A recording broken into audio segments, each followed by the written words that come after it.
The lake at Thornberry Hollow froze early that winter, and by the middle of December, the ice was thick enough to hold a horse. The people of the village walked across it to shorten the path to market, and the children skated on it in the late afternoon when the sun was low and pink over the fir trees. No one thought about the current beneath the ice. No one remembered that the middle of the lake was fed by a spring that never quite gave up moving, that in one small spot the ice was always thinner than it looked. Marin Ashbrook remembered. She had lived by the lake all her life, and she had watched her father point to that spot every winter of her childhood, and she had listened when he said, "Never pass the old willow, girl, not one step past." Her father was dead now, 3 years buried in the churchyard on the hill, but his words still walked with her.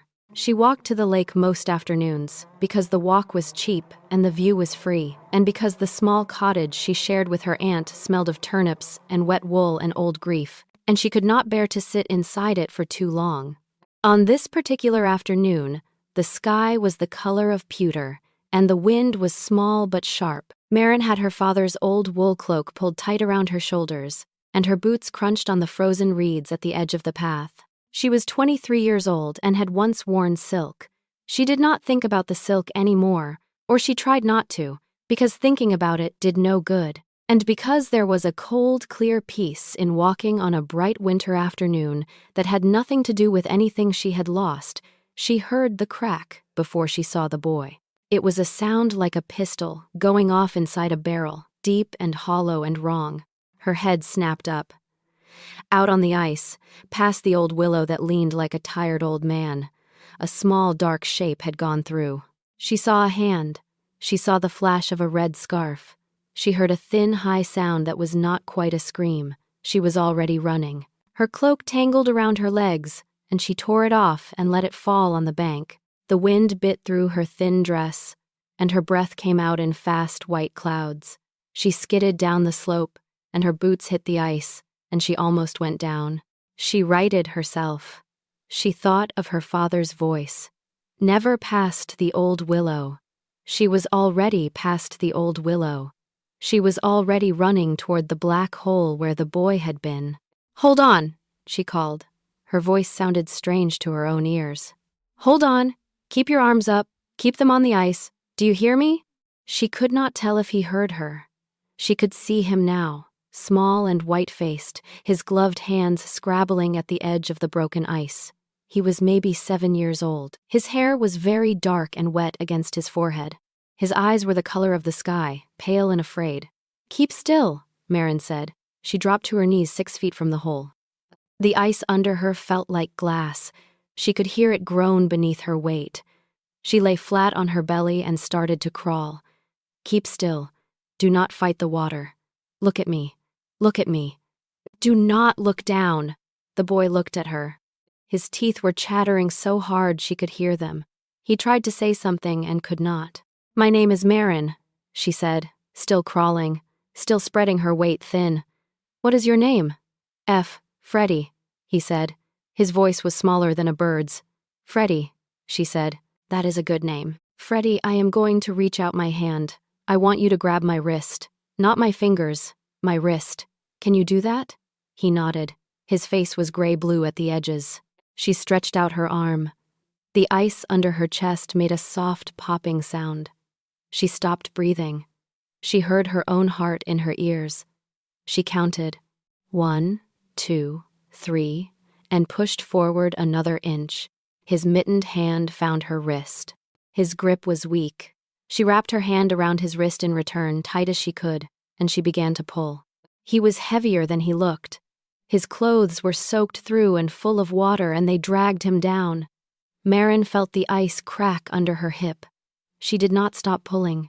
She pressed her boots against the ice behind her, and she pushed with her legs and she pulled with her arm, and the boy came out of the water inch by inch, slow as a fish being landed on a bank. The smell of the lake water was strange and metallic and cold. It smelled like iron and old leaves, and something older than that. Her hand had gone numb around his wrist. She could not feel her fingers. She only knew she was still holding him, because he was still coming. When his knees were out of the water, she rolled him to one side and away from the hole, and she rolled with him, both of them slipping and sliding on the ice. She kept rolling until she was sure they were on solid ice, and then she pulled him up into her arms and staggered to her feet. He weighed almost nothing when she lifted him. His face was pressed against her shoulder. His whole body was shaking so hard it felt like it might come apart. "You are all right," she said, though he was not yet. "You are all right, Freddie. I have you. I have you." She carried him back across the ice. She did not remember the walk to the shore, only that her legs did not stop moving. She grabbed her cloak from the bank with her free hand and wrapped it around him. His lips were the color of a bruise. The cottage was half a mile away. She ran. Her lungs burned. Her boots slipped in the mud where the path had thawed and then frozen again. The boy did not speak. He only shook against her chest, and his small wet fists clutched the front of her dress. Her Aunt Petra was at the door before Marin could reach it. Petra was a sharp, thin woman with a soft heart she was ashamed of. She saw them coming and threw the door open and shouted for the fire. "Blankets! Petra!" Marin gasped. "The good ones. All of them." They stripped the boy of his wet clothes in front of the fire. Petra was fast and gentle. Marin wrapped him in one blanket, and then another, and then a third, and she sat down in the wooden chair by the hearth and held him in her lap. She rubbed his hands between hers to bring the blood back. She rubbed his feet through the blanket. She spoke to him the whole time. Quiet nonsense, the way one speaks to a frightened animal. Petra put a kettle on and warmed milk with a spoon of honey and brought it in a small cup.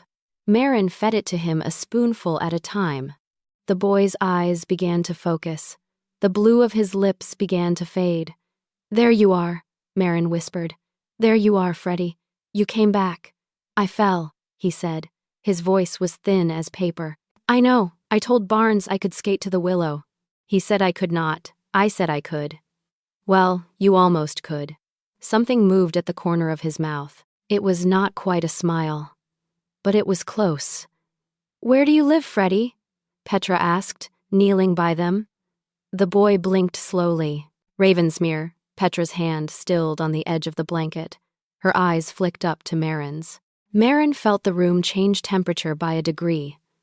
Ravensmere was the great house on the hill. It had been shut up for years, and then a month ago the shutters had come off and the smoke had begun to rise from its chimneys again, and the village had talked of nothing else. The new master had come home. The Duke of Ravensmere had returned. "You live at Ravensmere," Marin repeated. She kept her voice steady. "With Papa. With your Papa. He will be worried," the boy said. His eyes went wide. "He said I was not to go to the lake. He said I was to stay with Barnes in the garden, and I did not stay." "Hush," Marin said. "You are safe. That is what matters." But her stomach had gone cold. She looked at Petra. Petra was already reaching for her shawl. "I will send Tom's boy up with word," Petra said. "You keep him warm." She was gone before Marin could answer. Marin sat with the boy in her lap and stared into the fire. The wet smell of the lake was still on her skin. Her arm ached where she had held him. She listened to his breathing become slow and even, and she felt his small head grow heavy against her shoulder, and she thought about a name she had not spoken aloud in 5 years. Gideon Vaughan, Duke of Ravensmere. She had mocked him once, long ago, in a candlelit ballroom in London, in front of a dozen people who had laughed. She had been 19. She had been proud. She had been the sort of girl who thought a sharp tongue was the same as a clever mind. She had said something about him. She had said several somethings. She could still remember every word she had used and the exact shape of his face when he had heard them. She had not seen him since. She had not been in a ballroom in 5 years. Her father had died a year after that London season, and his debts had eaten the house, and the silk had gone to pay the men who came to the door. And she and her aunt had come to Thornbury Hollow because Petra had a cottage here, and no husband to argue about who lived in it. Marin had learned to bake bread. She had learned to darn stockings. She had learned to walk long distances in boots that pinched. She had not thought about the ballroom for a long time. She thought about it now. The boy stirred in her arms. He turned his face into her neck. He smelled of pond water and wool and, underneath, of some clean thing soap, perhaps that had not entirely washed away. "Papa will come," he mumbled. "Yes," Marin said. "I expect he will." She sat very still and waited. He came within the hour. She heard the horses, first three of them, hard on the frozen ground, coming up the lane at a speed that meant a man who did not care what he broke to arrive. She heard boots on the stones outside. She heard a fist against the door, one hard rap, and then the door was open before she had risen. He filled the doorway. That was her first thought. He had grown taller in 5 years. Or perhaps she had forgotten how tall he was. Or perhaps the low ceiling of the cottage made him seem larger than he could be. He wore a black greatcoat wet with melting snow. His hair was dark and untidy, and his eyes moved past her at once without seeing her, straight to the bundle in her lap. "Freddie," he said. The boy lifted his head. He held out his arms. The Duke crossed the room in 3 strides. He knelt on the hearthstones, and he took his son from her arms, with a care that did not match anything else about him. He held the boy against his chest, and he pressed his mouth to the top of the boy's dark head, and he closed his eyes, and for a moment he did not move at all. Marin looked down at her own empty hands. They were still trembling. She had not known they were trembling. "You are all right," the Duke said into his son's hair. His voice was low and rough. "You are all right, Freddie. You are all right." "I fell in," Freddie said. "I know. The lady got me out. I know." He did not look at her. Not yet. Petra came in behind him with a basin of hot water and a fresh cloth, and she went about her business without a word, the way she did when there was no room for words. She set the basin down. She stoked the fire. She left the room. Marin stood up. Her legs shook. She steadied herself on the back of the chair. The Duke lifted his head. He looked at her at last. She saw the moment he knew her. It happened in stages. His eyes moved across her face, and then they stopped, and then they went very still. He did not speak. He did not move. He only looked at her, and she looked back, because she had done more difficult things that afternoon than meet the eyes of a man she had once insulted. "Miss Ashbrook," he said. His voice gave nothing away.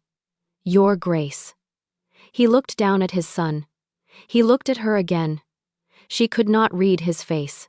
It was the same face she remembered from the ballroom, older now, harder around the mouth, but the same. The heavy brow, the gray eyes she had once called cold, the mouth she had once called unkind. "You pulled him from the lake," he said.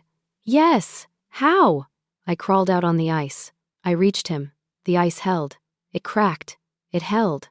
He looked at her for a long moment. Then he looked down at Freddie, and he moved the blanket back from the boy's face to see him better, and he said, very quietly, "Thank you."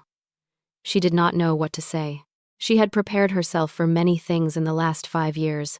She had not prepared herself for a duke to kneel on her aunt's hearth and thank her. "He is a brave boy," she said. "He is a foolish boy. Perhaps both." Something changed at the corner of his mouth. It was not a smile. It was less than a smile. But she saw it. He rose to his feet with Freddie still in his arms. The boy had gone limp against his shoulder, half asleep, exhausted the way small creatures are exhausted after fear. The Duke looked around the small, warm room.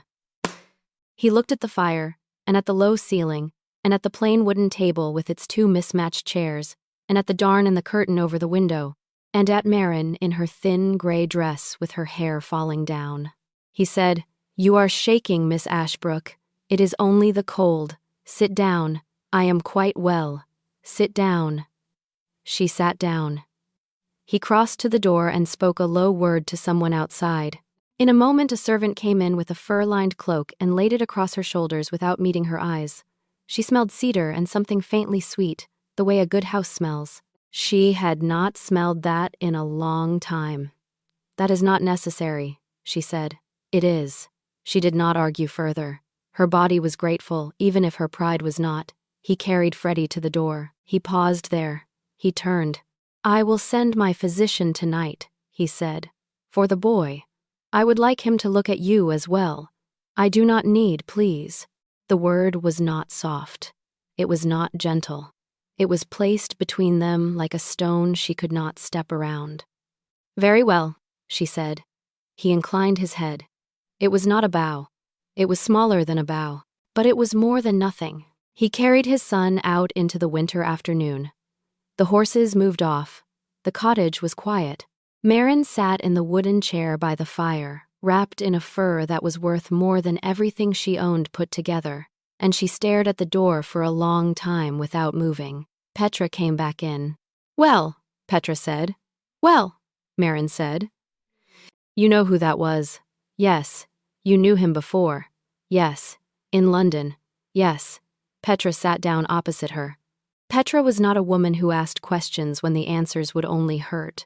She only put her hand over Marin's hand and left it there, and did not speak. Marin closed her eyes. She saw the ballroom.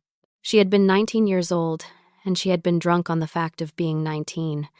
Her gown had been the color of new cream, and her hair had been dressed with small pearls, and she had stood by a marble pillar with 3 other girls who had all thought themselves clever, and they had watched the Duke of Ravensmere move through the crowd.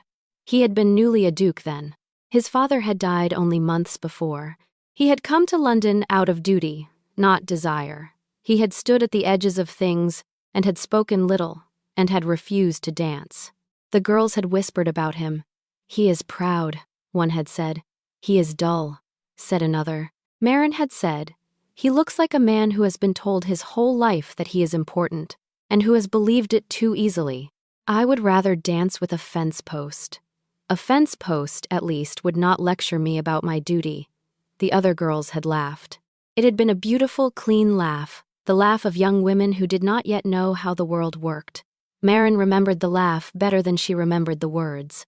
And she remembered that when the laugh ended, she had looked up, and he had been standing not 3 paces away, and he had heard her. He had not spoken. He had only looked at her. Then he had turned and walked away. She had not seen him again for 5 years. She had thought about that night more than she liked to admit. She had thought about it when her father died.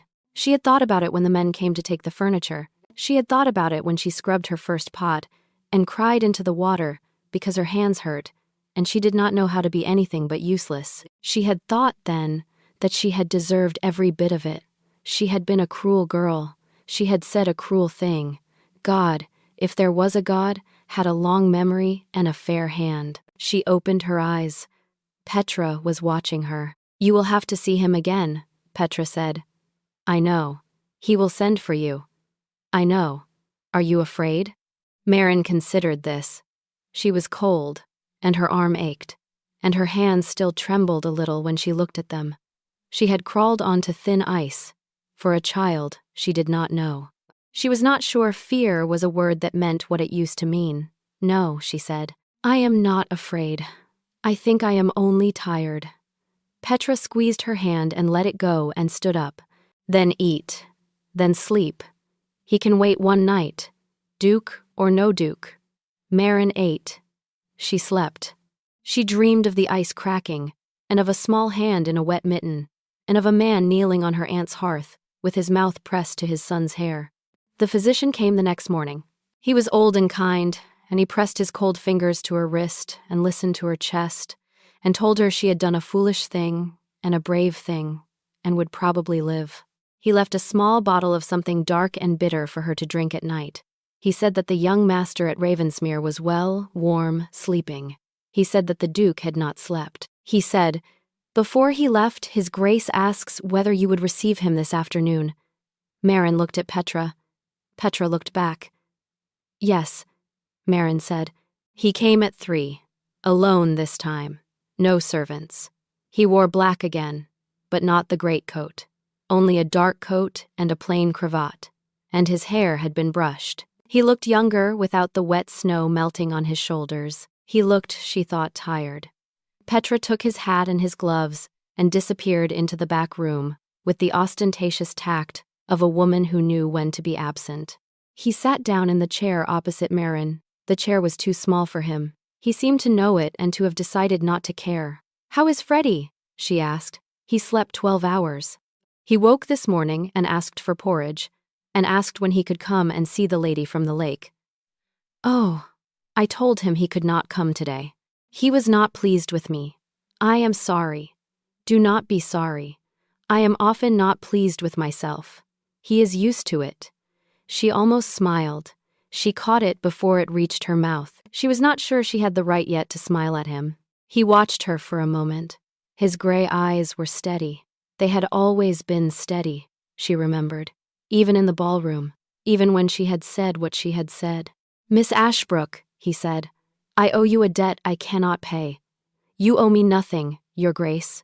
He is my only child. He is my only living family. If you had not been there, I was there." Yes. He looked down at his hands. His hands were large and scarred across the knuckles in the way of men who had done more than sit in drawing rooms. She had not noticed that in the ballroom. She had noticed nothing about him in the ballroom. She had only noticed the way other people looked at him. And she had wanted, for one small proud moment, to be the one who did not. "I would like to give you something," he said. "I do not want anything. You have almost nothing." The words were not cruel. They were only true. She flushed anyway. "I have what I need," she said. "Miss Ashbrook, Your Grace, please." I did not pull him out of the lake to be paid. If you offer me money, I will refuse it, and we will both feel foolish about the refusal. "Do not offer me money." He was quiet for a long moment. She could hear the fire crack in the grate. She could hear a starling on the roof outside. She could hear her own breathing. "Very well," he said. "I will not offer you money, thank you. But I will ask a thing of you. Ask. Come to Ravensmere, tomorrow, or the day after. Freddie has asked for you, and I do not want to disappoint him. He is not a boy who asks for people often." She hesitated. "He is a small child," the Duke said, more quietly.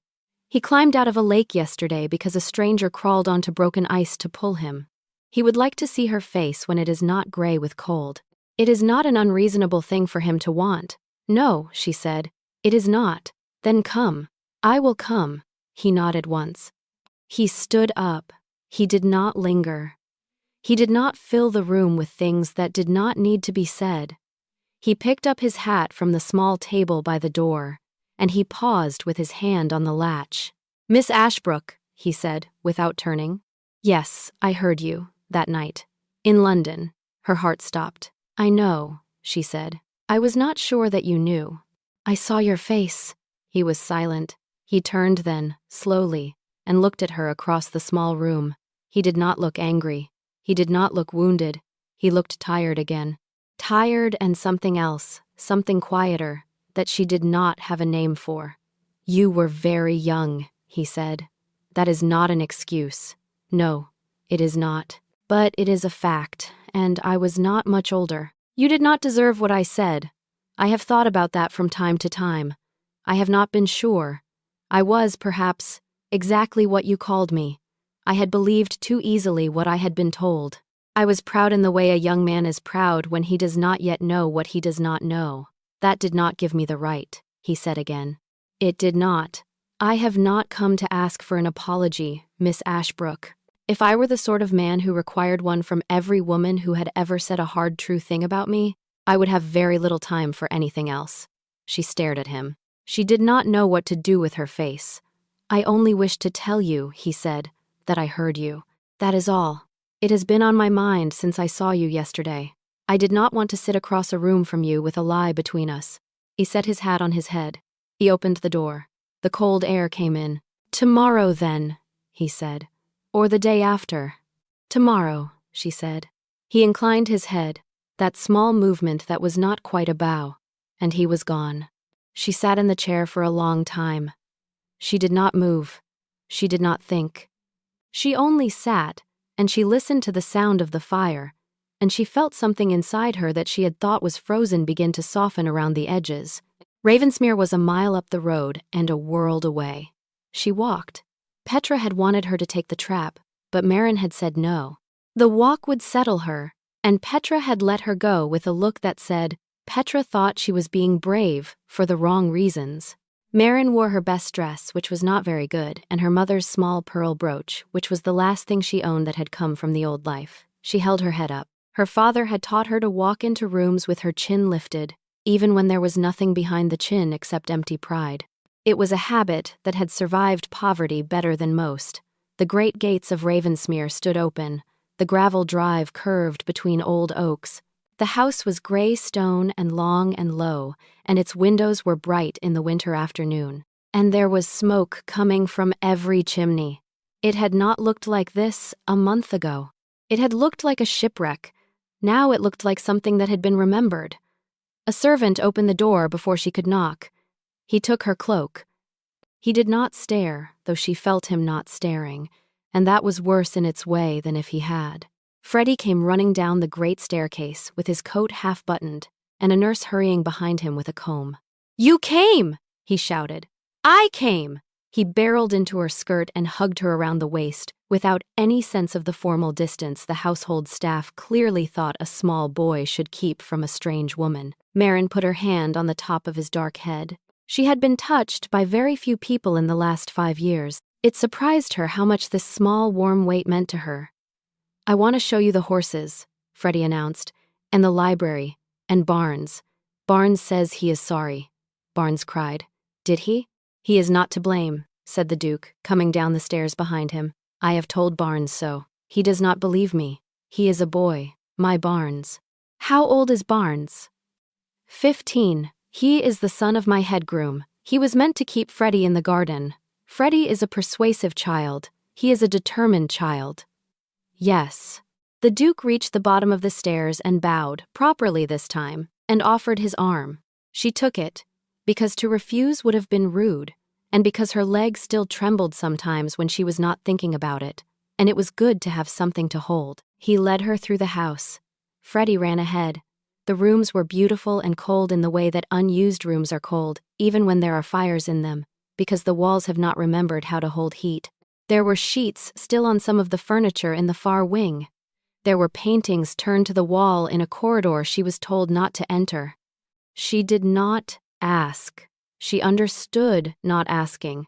She had lived in a house that had rooms she did not go into either. They took tea in a small sitting room whose windows looked out on the frozen lake in the distance. Marin tried not to look at the lake. The Duke tried not to look at her, not looking at the lake. Freddie climbed onto the sofa beside her and told her in great detail about a spaniel puppy that lived in the stable and had eaten his mitten. She stayed until the light began to fade. When she rose to go, the Duke stood as well. He walked her to the front hall. He did not offer to send her back in a carriage, which she was grateful for, because she would have refused it, and refusals were tiring. "Will you come again?" he asked. "If Freddie would like me to." "Freddie would like you to, and I would like you to." She looked at him. He met her eyes without flinching. He had not learned in 5 years to look away from difficult things. He had perhaps not been able to before either. She had misread him, back then, worse than she had understood. "I will come again," she said. She came the next week, and the week after. It became a thing, small and quiet and unspoken.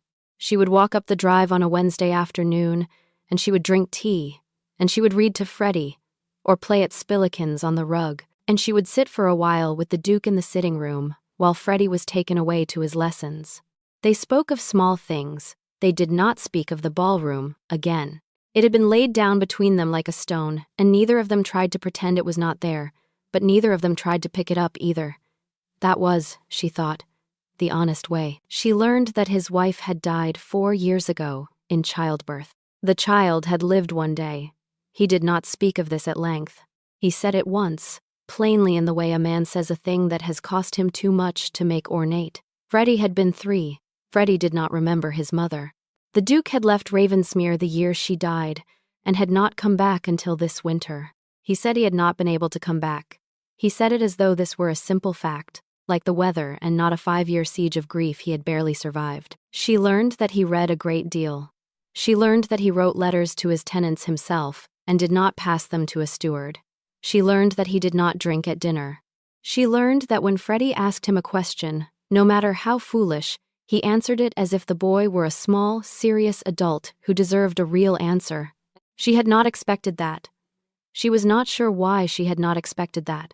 Perhaps because in the ballroom she had decided who he was, and had stopped looking, and had never looked again until now. On the 4th Wednesday, she was walking back down the drive at dusk, when she saw him standing in the snow near the stables with his coat off, giving that coat to a stable boy, whose own coat had a tear along the shoulder.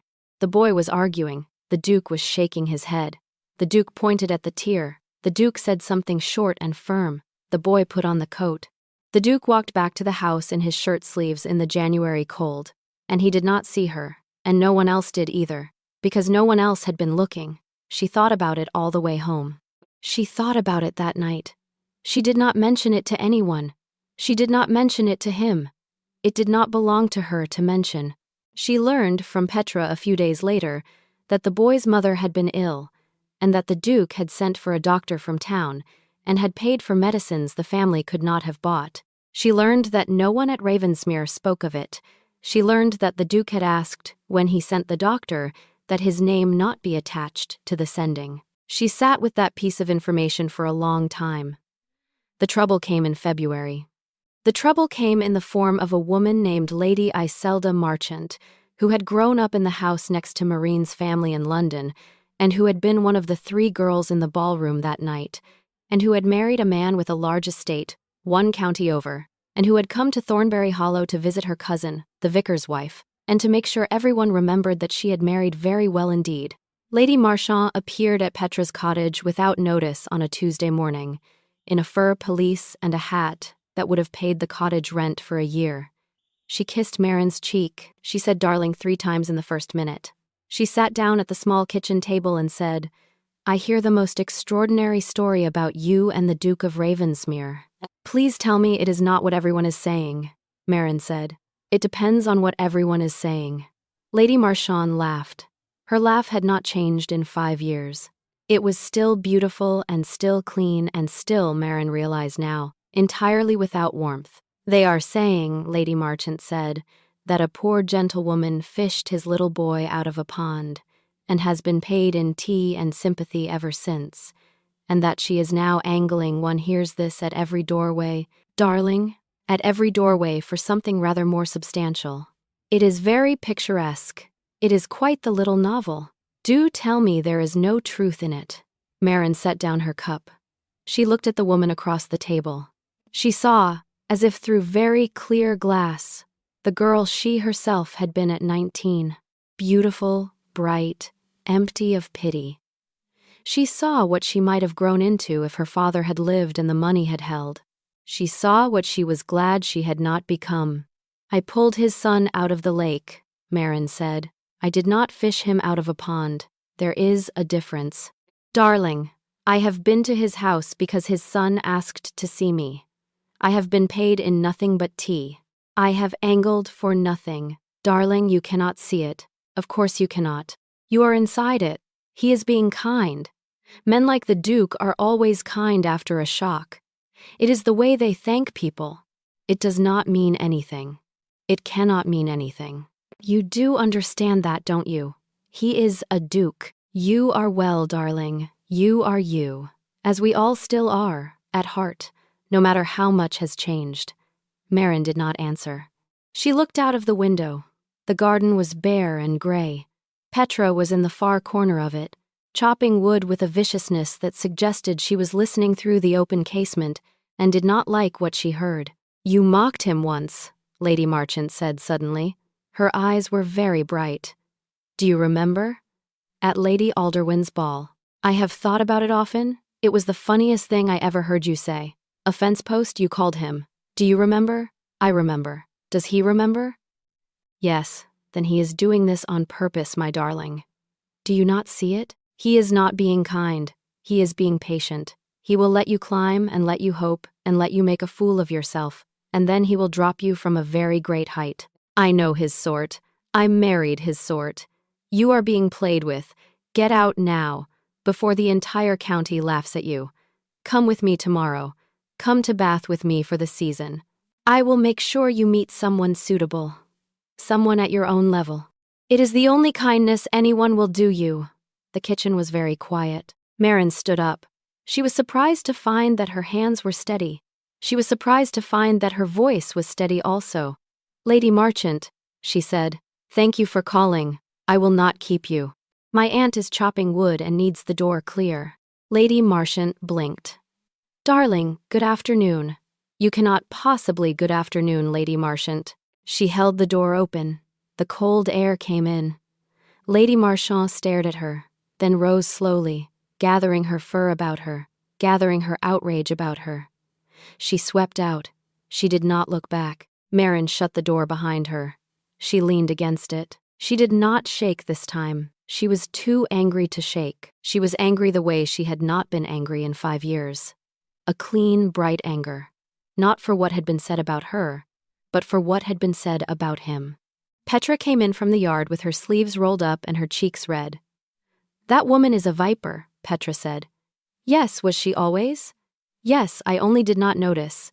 Before because I was one myself." Petra looked at her for a long time. "You are not one now," Petra said finally. She walked to Ravensmere the next Wednesday as always. She did not tell the Duke about Lady Marchand. She did not need to. There are things a village keeps and things a village cannot keep. And by the following Sunday the story of Lady Marchand's visit was in every kitchen and stable yard for 10 miles. What Lady Marchand had said, what Marin had said, that Petra had been chopping wood. The Duke did not mention it, Marin did not mention it.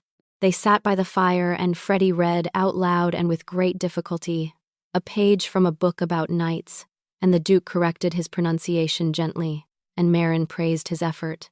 And the winter afternoon slid past outside the window, as if there were no lady in a fur pelisse anywhere in England. But when she rose to leave that evening, the Duke walked her not to the front hall, but to the small side door that gave on to the garden. There was a lantern hanging by the door. He lifted it down. "I will walk with you," he said, "as far as the gate. You do not need to. I would like to." They walked. The garden crunched under their boots. The sky was clear and full of stars, and there was a smell of cold earth and pine, and, faintly, of horses from the stable. Their breath went up together in small white clouds. He said, without looking at her, "You had a visitor last week." "Yes, she is not staying in the village. No, she has gone to Bath." "Good." They walked a little further. "I am sorry," he said, "that you were spoken to in that way. In your own home. You have nothing to be sorry for. I have caused it, in a fashion. You have not." "Miss Ashbrook, your Grace." She stopped walking. He stopped too. The lantern light fell between them, yellow on the snow. "I was mocked once by a woman with a title and a great deal of money, and no soul at all. It was not the first time I have been mocked. It will not be the last. I did not enjoy it, but I have survived worse. And I am not sorry for one moment of my Wednesdays." He looked at her. His face in the lantern light was younger than she had ever seen it. He looked for a moment like a man who had come back from a long journey and had not yet quite believed he was home. "Nor am I," he said. They walked on. At the gate he lifted the lantern and stood aside to let her pass. He did not offer his hand. She did not expect him to. "But," he said, before she stepped through Miss Ashbrook, "I would ask something of you." "Ask." "Come to the ball." She stared at him. "There is a ball," he said, "at Ravensmere. In 3 weeks. My aunt has arranged it. I did not want it," she insisted. "It is the first ball I will have given since, for a long time. It is a public thing. There will be many people from London. Some of them will be people you knew. Some of them will be people Lady Marchand has spoken to. I would like you to come. I know what I am asking. Do you? I think so." She stood in the gate with the cold air moving past her, and she thought about a ballroom 5 years ago, and about laughter, and about a young man who had heard what he was not meant to hear, and had turned and walked away. "Yes," she said, "I will come." He inclined his head. "Thank you," he said. She walked home alone. She did not feel the cold. The dress was the problem. She had not owned a ball gown for 5 years. She had not thought she would ever need one again. Petra, who was always more resourceful than she admitted, produced from a locked chest in the back room a length of pale gray silk that had been her sister's, and a paper of small crystals, and a pair of thin white gloves that smelled of lavender and old cedar. Petra could sew. Petra sewed for 4 days, and did not sleep more than 3 hours a night, and Marin cried once, quietly in the corner. When she came in from the yard and saw the dress hanging on the back of the door, finished, and it was more beautiful than anything she had owned in the London year. "Do not cry on it," Petra said, without looking up. "The stains will show. I am not crying on it." Good. They did her hair at the vicar's wife's house, because the vicar's wife had a proper glass and knew how to dress hair. The vicar's wife, who did not much care for Lady Marchant either, pinned the small pearls of Marin's mother's brooch into her hair with something like fierce joy.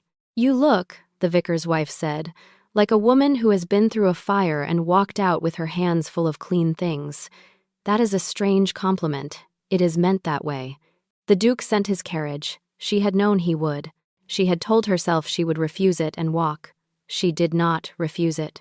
She was not, in the end, a fool. She rode up the drive of Ravensmere in a warm carriage with a fur across her lap, and she stepped down onto the swept gravel, and she walked into the great hall that she had only seen through a side door before, and she saw for the first time what Ravensmere looked like when it was fully alive. The whole house blazed.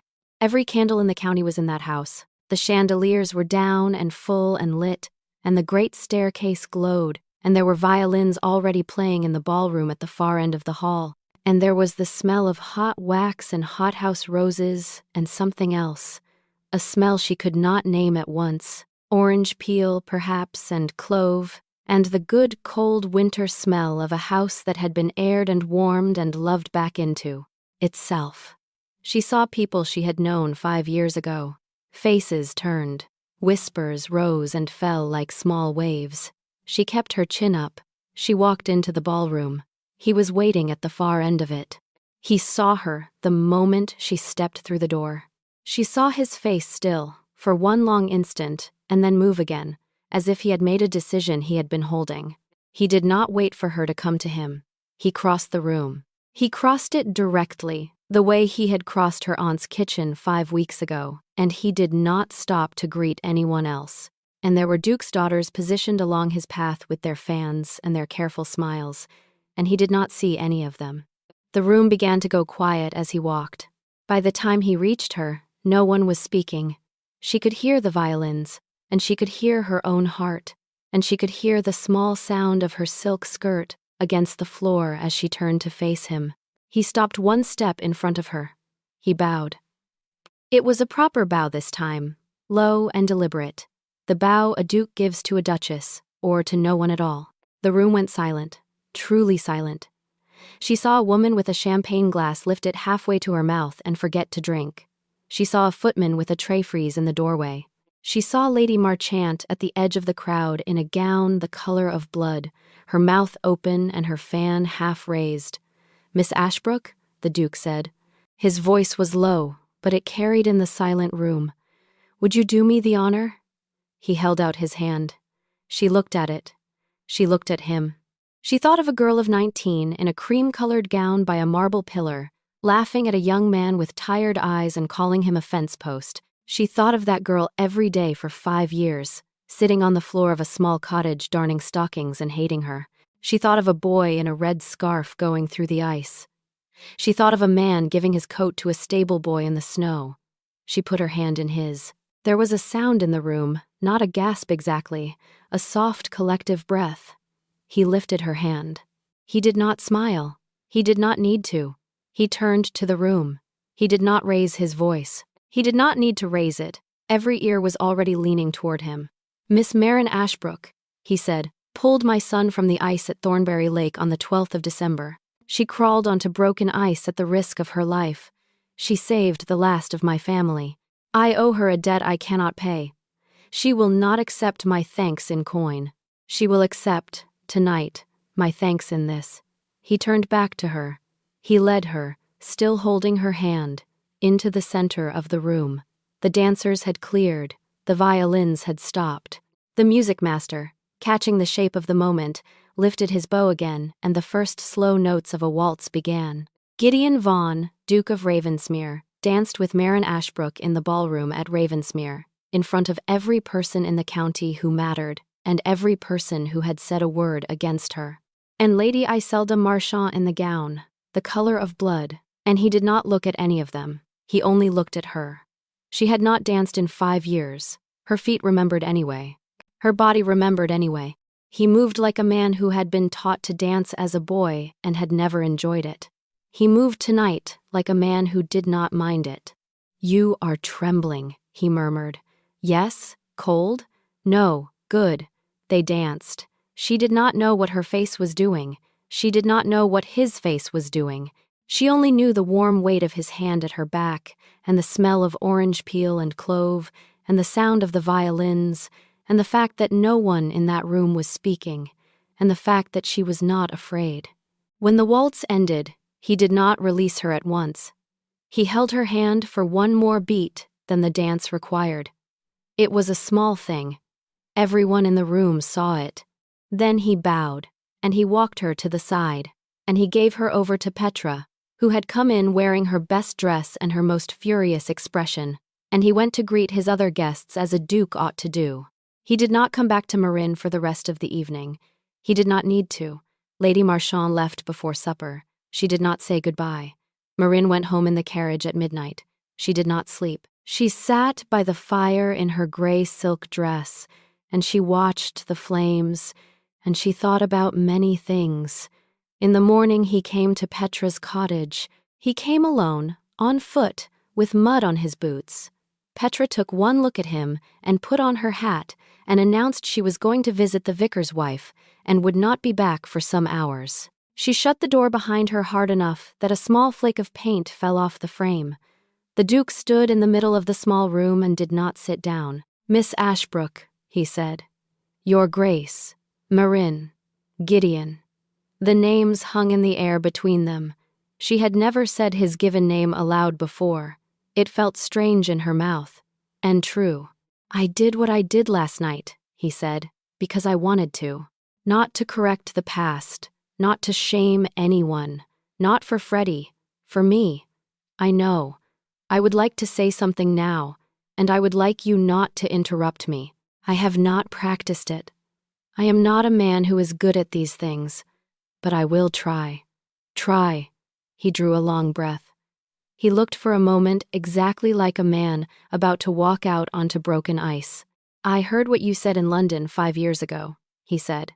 "I have thought about it many times. Not to be angry. To be honest, you were partly wrong about me. You were partly right. I was proud, and I was dull, and I had been told I was important, and I had believed it. You spoke a hard, true thing, and I did not know what to do with it. I walked away. Then I did not think about you for a long time, because I did not have room. My wife died, my daughter died. I went away, and I forgot how to be in the world. I came back this winter, because Freddie is 7, and he needs a home, and Ravensmere is his home, and I have no right to keep him from it any longer." He paused. She did not interrupt. "I did not know you lived here. I did not know until my son came out of a lake in your arms. Then I saw you, and I remembered you. And I thought, well, I thought many things. I thought that a girl who says a cruel true thing at 19 is not the same person at 24. I have not been the same person either. I watched you these 5 Wednesdays. I did not know I was watching, until I was. I saw you with my son. I saw you with my servants. I saw what you have made of your life, with almost nothing, and how you carried it. And I found that what I called pride in you 5 years ago I would now call something quite different. I do not know the word. I have not needed the word before." He stopped. She did not speak.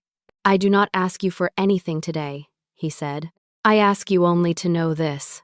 What I did last night was not gratitude. It was not pity. It was not correction. It was the plainest true thing I could do in front of the people who watched you leave a ballroom 5 years ago and never asked what became of you. I did it because I wanted them to see who you are. I did it because I wanted you to see that I see it." He was quiet then. He looked at her. His gray eyes did not move. She stood up. Her legs were steady this time. She walked to him. She stopped 1 step away. She had rehearsed nothing. She said what came. "You were not a fence post," she said. "I was a fool. I have known it every day for 5 years. I did not know how to say it. I would say it now. Not because you have asked, because it is true. I know. You should not have forgiven me so easily. I have not forgiven you easily. I have forgiven you slowly. Every Wednesday, every time you read to my son, every time you did not flinch." She lifted her hand. She placed it, palm flat, against his chest, over the wool of his coat. She could feel his heart under her hand. "It was not steady. It was not steady at all, Gideon," she said. He put his hand over hers. He did not pull her closer. He only held her hand there, against his heart, and closed his eyes, and stood in the middle of her aunt's small kitchen, as if it were the only room in England. "Marin," he said. They stood like that for what felt like a long time. She could hear the fire. She could hear a starling on the roof. She could hear his breathing slow and steady and settle. He opened his eyes. "Freddie will want to come and see you tomorrow," he said, "unless you would prefer to come and see us. I will come. Every Wednesday? Every day, if you would have me." He smiled then. It was a full smile, small but full, and she saw for the first time what he might have been at 19, if she had bothered to look. Tired, still, but not alone. "I would have you," he said. He did not kiss her. Not then. He lifted her hand from his chest, and he pressed his mouth to her knuckles, and he set her hand down again. And he went out into the cold, and he closed the door behind him softly, the way a man does when he is not leaving so much as going home. She stood in the middle of the small room. She listened to the sound of the fire and the starling and her own breathing. Then she sat down at the table, and she put her head in her hands, and she wept, quietly, not for grief, but because there is a kind of joy that comes so slowly and so hard-won that the body does not know how to hold it and lets it out in tears instead. Petra came home an hour later. She did not ask. She only put the kettle on. That was the sort of woman Petra was. They married in the spring. It was a small wedding at the little church in Thornbury Hollow, with the vicar's wife weeping openly in the front pew, and Freddie carrying the ring on a cushion and refusing to give it to anyone but the Duke himself, and Barnes standing at the back in a clean coat. The Duke's aunt came from London and cried too, though she pretended it was the cold. Lady Iselda Marchant did not attend. She had not been invited. They lived at Ravensmere. Marin learned the house room by room.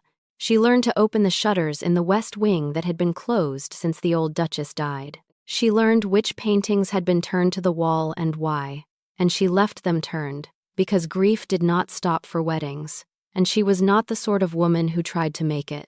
She learned the servants' names. She learned what the head groom liked in his tea. She learned that Barnes, freshly forgiven, would follow her into fire if she asked him to, and she learned not to ask. Freddie called her Marin for a long time. Then one evening in early autumn, sitting on the rug in front of the fire, he called her Mama, without looking up, without noticing he had done it, the way a child names a thing that is already true. She looked up. She met her husband's eyes across the room. He set down his book. He said nothing. He did not need to. She reached out her hand. He reached out his. They held on across the space between them and did not let go. 1 year after the ice, on the 12th of December, they walked to the lake together. It was frozen again. It was thicker this year. Someone had put a fence along the shore where the willow leaned, and a wooden sign, painted plainly, that read, "Not past here." Freddie stood between them in a red scarf that Marin had knitted him herself, and he did not go near the fence. The Duke put his arm around his wife's shoulders. She leaned into him. The wind was small and cold. The sky was pewter. The village smoke rose thin and straight from the chimneys down the valley. Somewhere a dog was barking. Somewhere a bell was ringing. "Do you remember," he said quietly, "what I said to you in the ballroom that first time you came? You said many things. I said that you saved the last of my family. I remember. I was wrong about the last." She looked up at him. He was looking down at the ice. "You are the first of it," he said. She could not speak for a moment. She only stood in his arm and looked at the frozen lake where she had gone. Once, onto ice she had no right to trust. For a child she had not known, she had already begun to love. Freddie took her hand. She took her husband's. They walked back up the path together, three small figures against the great gray of the winter afternoon, and the lake behind them was quiet, and the ice held, and the house on the hill was lit in every window for their coming home. And so the girl who had once mocked a duke in a candlelit ballroom walked home on the arm of that same duke, a boy's warm hand in hers, and understood at last that the cruelest words of one's youth may, in the fullness of time, and if one is very lucky, become the very silence out of which a new and better life is spoken. You